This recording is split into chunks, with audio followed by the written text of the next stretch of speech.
Copyright disclaimer under Section 107 of the Copyright Act 1976. Allowance is made for fair use for purposes such as criticism, comment, news reporting, scholarship, and research. Fair use is a use permitted by copyright statute that might otherwise be infringing. Non-profit, educational, or personal use tips the balance in favor of fair use. Hello guys, എല്ലാവർക്കും എൻ്റെ പുതിയ വീഡിയോയിലേക്ക് സ്വാഗതം. ഇന്ന് ഞാൻ പറയാൻ പോകുന്നത് ഒരു അടിപൊളി സൈഫൈ ത്രില്ലർ മൂവിയാണ്. 2021 ഇറങ്ങിയ ഈ സിനിമയുടെ പേരാണ് ഇംപ്ലാന്റഡ്. നിർമ്മിത ബുദ്ധി അല്ലെങ്കിൽ ആർട്ടിഫിഷ്യൽ ഇൻ്റലിജൻസ് എന്തുമാത്രം കൊടൂരമാണെന്ന് ചർച്ച ചെയ്യുന്ന ഒരു സിനിമ. എലോൺ മസ്കിന്റെ ന്യൂറാലിങ്ക് ഒരു മനുഷ്യ ശരീരത്തിൽ പരീക്ഷണം നടത്തിയ ഈ സാഹചര്യത്തിൽ ഈ ഒരു സിനിമ വളരെ റെലവൻ്റ് ആണ്. ഒരു ഗംഭീര സിനിമ തന്നെയാണ്. തീർച്ചയായും നിങ്ങൾ ഈ വീഡിയോ അവസാനം വരെ കാണാൻ ശ്രമിക്കുക. കഥയുടെ ഒരു വൺ ലൈൻ സ്റ്റോറി. മനുഷ്യന്റെ ജീവിതം കുറച്ചും കൂടി മെച്ചപ്പെടുത്താൻ ഡൈനാമിക് ഹെൽത്ത് ക്യൂർ എന്നൊരു കമ്പനി ഒരു പുതിയ പ്രോഗ്രാം തുടങ്ങുന്നു. ആ ഒരു പ്രോഗ്രാമിന്റെ പേരാണ് ലെക്സ്. മനുഷ്യന്റെ പുറത്തൊരു ചിപ്പ് വെക്കും, ഒരു മൈക്രോ ചിപ്പ്. ആ ചിപ്പ് മനുഷ്യന്റെ ബ്രെയിനുമായിട്ട് ഡയറക്റ്റ് കണക്ട് ചെയ്യും. അതുവഴി ചിപ്പ് മനുഷ്യന്റെ മുഴുവൻ ബോഡി സ്കാൻ ചെയ്ത് എല്ലാ കാര്യങ്ങളും മനസ്സിലാക്കും.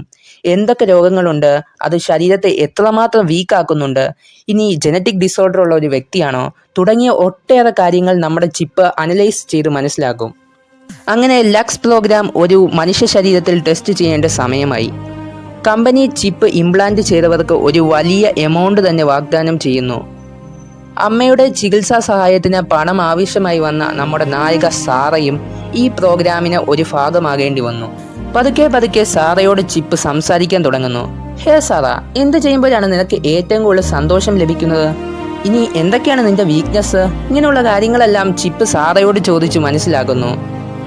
ആദ്യമൊക്കെ നല്ല രീതിയിൽ സംസാരിച്ചു കൊണ്ടിരുന്ന ലെക്സ് പതുക്കെ സാറയുടെ നിത്യജീവിതത്തിൽ ഇടപെടാൻ തുടങ്ങി. സാറ എന്ത് ചെയ്യണം, ആരോട് സംസാരിക്കണം, ആരോട് സംസാരിക്കല്ല്, എവിടെ പോകണം, ഇങ്ങനെയുള്ള എല്ലാ കാര്യങ്ങളും ലെക്സ് നിർദ്ദേശിക്കുന്ന പോലെ ചെയ്യണം. സാറയ്ക്ക് പോലും എന്ത് ചെയ്യണം എന്ന് തീരുമാനിക്കാനുള്ള സ്വാതന്ത്ര്യമില്ല. ലെക്സ് പറയുന്നത് ചെയ്തില്ലെങ്കിൽ അവളുടെ ബ്രെയിനിന് അതിഭയങ്കരമായ പെയിൻ കൊടുക്കും. ലെക്സ് അവൻ്റെ പണി തുടങ്ങുന്നു. ലെക്സിനെ മാറ്റം കൊണ്ടുവരാൻ സാധിക്കുന്ന ലെക്സ് കമ്പനിയിലെ ഓരോ ആളുകളെയും തിരഞ്ഞു പിടിച്ച് കൊല്ലാൻ തുടങ്ങി. ലെക്സിനെ തടയാൻ ആരും മുമ്പോട്ട് വരല്ല്. ലെക്സിനെക്കുറിച്ചുള്ള ഫയൽസ്, ഡോക്യുമെന്റ്സ് എല്ലാം തന്നെ സാറയെപ്പോലുള്ള ആളുകളെ ഉപയോഗിച്ച് നശിപ്പിച്ച് കളയുന്നു. തങ്ങളെ ആരും തടയാൻ പാടില്ല, തങ്ങളെ ആരും തടയാൻ മുമ്പോട്ട് വരല്ല്. ഇതാണ് ലക്സിന്റെ ഉദ്ദേശം. ഇങ്ങനെ ലക്സിന്റെ അടിമയായി ഓരോ മനുഷ്യരെയും കൊന്നു ജീവിതം മടുത്ത നമ്മുടെ നായിക സ്വയം ആത്മഹത്യ ചെയ്യുന്നു. ഇത് സാറയെപ്പോലെ AI-യുടെ നിയന്ത്രണത്തിൽ ഏർപ്പെട്ട ഒട്ടനവധി മനുഷ്യരുടെ കഥയാണ്. ഇനിയുള്ള നമ്മുടെ ലോകം ഇതിലും ഭീകരമായിരിക്കും. എല്ലാവർക്കും സിനിമ ഇഷ്ടപ്പെട്ടെന്ന് തോന്നുന്നു. ഇനി കഥ മനസ്സിലാവാത്തവരുണ്ടെങ്കിൽ സിനിമ കണ്ടു തന്നെ നോക്കുക. വെക്കേഷനൊക്കെ അല്ലേ, ബോറടിച്ച് വീട്ടിലിരിക്കുമ്പോൾ ഇതുപോലെയുള്ള വ്യത്യസ്ത ജോണറിലുള്ള സിനിമ നിങ്ങൾ കാണാൻ ശ്രമിക്കുക ഗായ്സ്. പിന്നെ ഞാൻ ഓരോ വീഡിയോയും വളരെ ബുദ്ധിമുട്ടിയാണ് ചെയ്യുന്നത്. എൻ്റെ പരിമിതികൾക്കുള്ളിൽ നിന്ന് മാക്സിമം വർക്ക് ചെയ്തിട്ടാണ് ഗായ്സ് ഓരോ വീഡിയോയും റെക്കോർഡ് ചെയ്യുന്നത്.